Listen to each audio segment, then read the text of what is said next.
Hello friends, இன்னைக்கு December 25 பசங்களுக்கு holiday.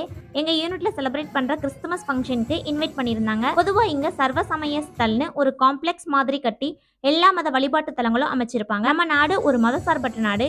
அதுபோல டிஃபென்ஸ் ஃபோர்ஸ்ல சர்வீஸ் பண்றவங்க எல்லா மதத்தவங்களும் ஒரு குறிப்பிட்ட விகிதத்துல இருப்பாங்க. அவங்களோட இறை வழிபாட்டுக்காகவும் மத நம்பிக்கையை போற்றுற விதமாகவும் டெம்பிள், சர்ச், மஸ்கியூ, குருத்வாரான்னு எல்லா மத புனித தலங்களும் ஒரு குறிப்பிட்ட இடைவெளியில இருக்கும். விருப்பமுள்ள யாரும் எந்த வழிபாட்டு தலங்களுக்கும் போகலாம். எந்தவித ரெஸ்ட்ரிக்ஷனும் கிடையாது. இன்னைக்கு ஏசுபிரான் அவதரித்த நாளான கிறிஸ்துமஸ் விழாவில் எல்லா மதத்தவங்களும் கலந்துக்கிட்டோம்னு சொல்றதை விட பிற வழிபாட்டு முறையையும் அவங்களோட சேர்ந்து கொண்டாடுறப்ப ஒரு இனம் புரியாத மகிழ்ச்சியும் புரிதலும் ஏற்படுது. யூனிட்டி இன் டைவர்சிட்டிங்கிற ஒரு வாசகத்துக்கு ஒரு அர்த்தம் சொல்றதாவும் இருந்துச்சு. பிரார்த்தனை, வேண்டுதல், ஆரவாரம்னு ஒரு கலகலப்பா இருந்துச்சு. முக்கியமா எங்க பசங்களும் கலந்துகிட்டதால அவங்களுக்கு இப்ப இருந்தே மத்த மதத்தோட இறை வழிபாட்டு மதிக்க தெரிஞ்சுக்கிருவாங்க. ஃபங்க்ஷன் எல்லாம் முடிஞ்சு கிஃப்ட் வாங்கிட்டு சண்டா கிளாஸ் கூட செல்ஃபி எடுத்துக்கிட்டு வீட்டுக்கு கிளம்பியாச்சு.